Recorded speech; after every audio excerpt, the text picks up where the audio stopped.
ഹൃദയ സംബന്ധമായ അസുഖങ്ങൾക്ക് ചെമ്പരത്തി ഒരു കാർഡിയാക് ടോണിക് പോലെ തന്നെ പ്രവർത്തിക്കുന്നു. ശരീരത്തിലുണ്ടാകുന്ന നീര്, ചുവന്ന തടിപ്പ് എന്നിവയ്ക്ക് ചെമ്പരത്തി പൂവ് അതേപടി ഉപയോഗിക്കാം.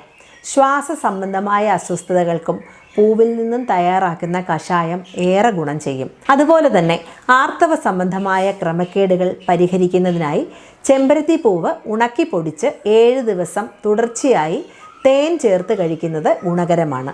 ശരീരത്തിലെ ചൂടകറ്റുന്നതിനും മൂത്രാശയ രോഗങ്ങൾക്കും ചെമ്പരത്തിയുടെ മൊട്ട് കഷായം വെച്ച് കുടിക്കുന്നതും ഗുണകരമാണ്. നവജാത ശിശുക്കളുടെ ത്വക്ക് രോഗങ്ങളിൽ ഏറ്റവും വിശേഷപ്പെട്ട ഒന്നാണ് ചെമ്പരത്തിയാതി വെളിച്ചെണ്ണ. കുട്ടികൾക്കുണ്ടാകുന്ന കരപ്പൻ, എക്സിമ, താരൻ, ചുണങ്ങ്, ചൊറി എന്നിവയ്ക്കൊക്കെ ഏറെ പ്രയോജനം ചെയ്യുന്ന ഒരു വെളിച്ചെണ്ണയാണ് ചെമ്പരത്തിയാതി കേരം. ആർത്തവ സമയങ്ങളിൽ സ്ത്രീകൾക്കുണ്ടാകുന്ന രക്തസ്രാവത്തിന് ചെമ്പരത്തി മൊട്ട് നെയ്യിൽ വറുത്ത് കഴിക്കുന്നത് ഗുണകരമാണ്. ചെമ്പരത്തി പൂവിൻ്റെ